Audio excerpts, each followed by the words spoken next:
At a camp in the eastern U.S., 2 teenage staff members used a cabin where no adults were present and supervision was lax to bully, torment, and physically and sexually abuse 3 campers between the ages of 10 and 12.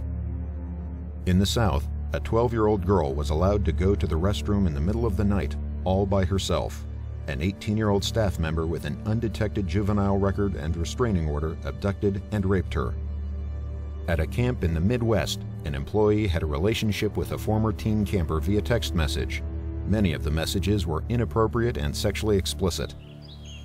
The stories that you've just heard are heartbreaking for those of us who work hard each and every day to create a positive experience for campers. But unfortunately, they're true. That's right. But the good news is there are steps you can take to help prevent these types of abuses from happening. I'm Chelsea, a camp staff member. And I'm Mark, the camp director. Over the course of the next 20 minutes, we're going to talk about the vital role you play in protecting the children and youth at your camp, and how you can prevent various types of abuse from happening. It's important because campers and their families are putting their trust in you to keep campers safe. Campers and their families are also trusting you to be a positive role model. Children and youth will often mirror the behavior they see from those who are older than them. That means that everything you say and do can impact what they do, both at camp and when they return home. So keep it positive and never participate in any behavior that could cause physical or mental harm. And finally, you're being trusted to keep a lookout for anything that might indicate that abuse is happening or has happened. In many states, camps are mandated reporters of child abuse. This means that if you suspect that abuse has happened, you must report it. It's the law. It sounds like a lot, but we're going to break it down for you. We'll start with an overview of who the abusers are and the types of abuse that take place at camp. Then we'll share some ideas on how you can help prevent it. Let's get started.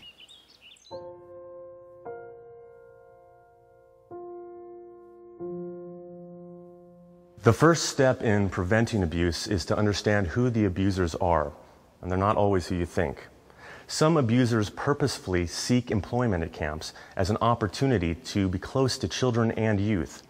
They are manipulative and use the system and their position as an authority figure to earn the trust of campers, and then ultimately betray that trust. An abuser could very well be one of your coworkers. Not all staff-to-camper abuse is premeditated, though. Take, for example, a relationship that develops between a 20-year-old staff member and an underage camper. This is inappropriate in a camp setting and against the law, and it cannot be tolerated. It's also possible that a staff member could harass another staff member. While this is technically defined as harassment, not abuse, it is possible that a camper might witness this behavior. They'll think it's okay and then model that behavior. While we most often think of abuse happening between an adult and a minor, abuse among peers is common at camp. At camp, children are often overstimulated, and that can cause them to act out in different ways, abusive ways, such as bullying, violence, or sexual abuse. And then there's abuse that happens before camp even begins. Teachers, parents, other family members, kids may come to camp and report abuse to you, and you need to know how to handle it appropriately. More on that coming up. But first, we want to make sure you understand the types of abuse you should be looking out for.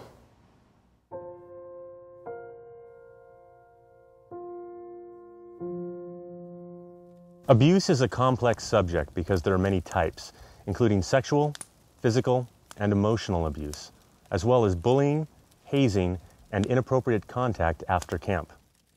The Federal Child Abuse Prevention and Treatment Act has a technical definition of child sexual abuse that includes everything from molestation, rape, and prostitution to the enticement or coercion of children to engage in explicit conduct or simulate explicit conduct.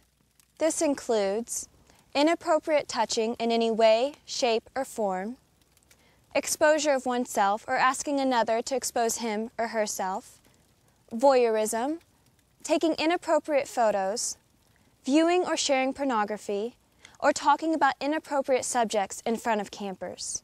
Some of these are obvious things to avoid, others not so much.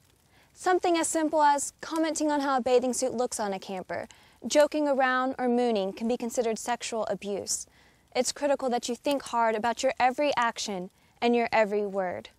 Another type of abuse is physical abuse, which the Child Abuse Prevention and Treatment Act defines as any non-accidental physical injury to the child. This includes striking, kicking, burning, biting, encouraging fighting between campers, or any act or circumstance that threatens the child with harm or creates a substantial risk of harm.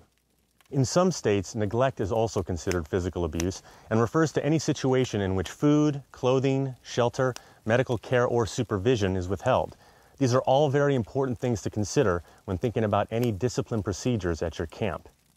While sexual and physical abuse are what most people first think of, you also need to be on the lookout for emotional abuse. This is any abuse that injures the psychological capacity or emotional stability of a child or youth and can be observed in his or her behavior. Look out for things like anxiety, depression, withdrawal, or aggressive behavior. Emotional abuse can include name-calling, belittling or telling children or youth they won't amount to anything, not including individuals in activities for no rational reason, and not giving children and youth the tools and support they need to become independent adults. When taken to an extreme, sarcasm can be misunderstood and also considered abusive. Another not so evident type of abuse is bullying or hazing, which can include a combination of many types of abuse, including sexual, physical, and emotional abuse. Bullying, often seen in peer-to-peer situations, is generally a repeated behavior inflicted on someone unable to defend him or herself. It can include name-calling, teasing, spreading rumors, leaving people out, breaking up friendships, hitting, punching, shoving, and stealing. Hazing is a form of bullying. At some camps, there might be rituals, especially as campers move up to a new level based on age, experience, or other criteria. They might be forced to participate in humiliating or risky activities, and even if the participant is willing, it is still considered abuse.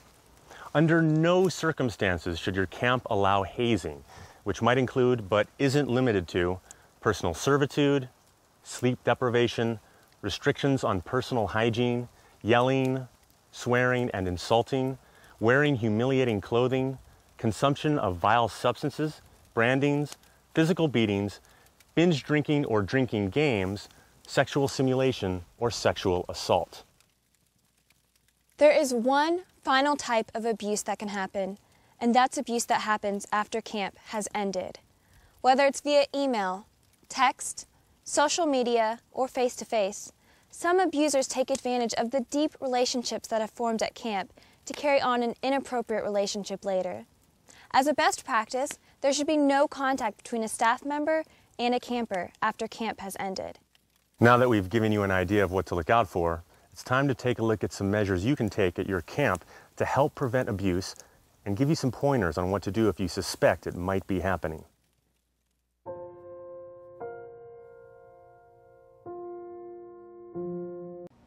Another way to help prevent abuse at camp is to properly train camp staff, making it absolutely clear as to what is and isn't acceptable in terms of behavior. Take, for example, touching. Kids at camp, especially younger ones, love to hug. And it's okay to hug back, as long as you do it sideways. It's okay to hold hands with campers, as long as they are under 5 years old. Regardless of age, only touch campers on the arm, shoulders, and upper back. Another guideline is to never touch a camper somewhere that would be covered by a swimsuit. If first aid is required in an area normally covered by a swimsuit, or anywhere near the upper thigh, it should be provided in the company of another adult staff member. In terms of appropriate and inappropriate language, it's really quite simple. Never, ever use or allow the use of language that is foul, derogatory, sexual, or hurtful in any way. Now on to discipline. When disciplining campers, here are a few best practices to keep in mind. First, stay calm. Even though emotions may be running high, never shout, use foul or derogatory language, or physically harm a camper. If you find yourself losing your cool, Ask for help from another staff member and take a break. If you need to pull a camper aside for disciplinary reasons, do so in clear view of others. Meals should not be denied as a form of punishment. Other campers should never be responsible for determining discipline, nor should it be carried out by other campers. And finally, don't hold a grudge. Consider each day a fresh start. One final word. Always remember that everything you do, how you respond, and how you act as a leader, everything will be modeled by campers. Appropriate behavior begins with you, so be sure to set a good example. Besides screening and training, proper supervision procedures are a good way to help prevent abuse. Whether it's during structured activities or free time, you must adhere to strict supervision protocol. Keep campers within eyesight at all times.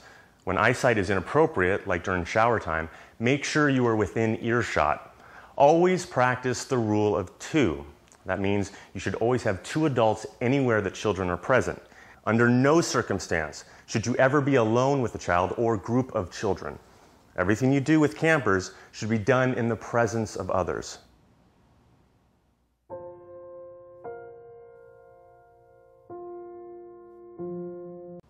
Here are a few things staff and volunteers might agree to in your code of conduct.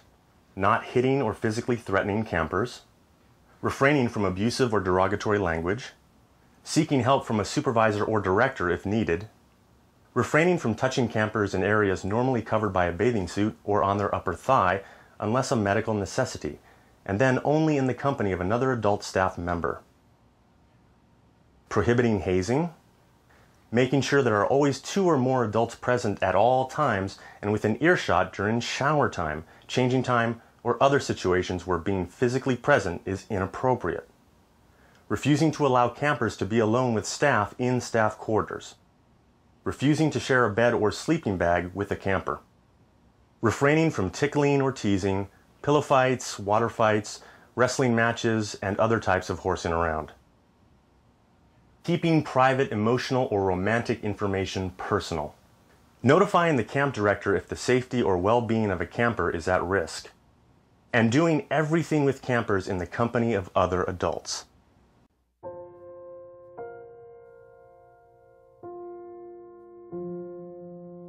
So we've given you some insight into the types of abuse that exist and some ways you can help prevent it. But what if abuse still happens? Whether it's abuse that a camper tells you about or abuse you suspect, and whether it happens outside of camp or at camp, in most states, you're required to report it. And there are some very specific steps you should take. That's right. Start by taking a hard look at signs that might indicate abuse. Signs like a fellow staff member who spends an inappropriate amount of time with a single camper. A camper who refuses to participate, is despondent, stops eating, or shows other signs of emotional distress. Or a camper who shows signs of physical abuse, like bruises or bleeding. Your campers should know who they can go to if they feel threatened, afraid, or bullied. And that could be you. If and when that happens, the first thing you should do is stay calm. Don't get emotional. And tell the camper you're glad he or she told you. Tell them you believe them, even if you have doubts. If you question what they're telling you, they may shut down, and the line of communication will be broken. Then, notify a supervisor. Even if a camper swears you to secrecy, you have to report it. A way of sharing this with the camper is to ask them, what kind of friend would I be if I didn't help you?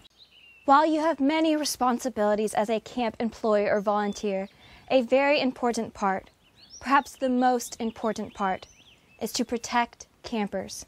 And that includes protecting them from abuse.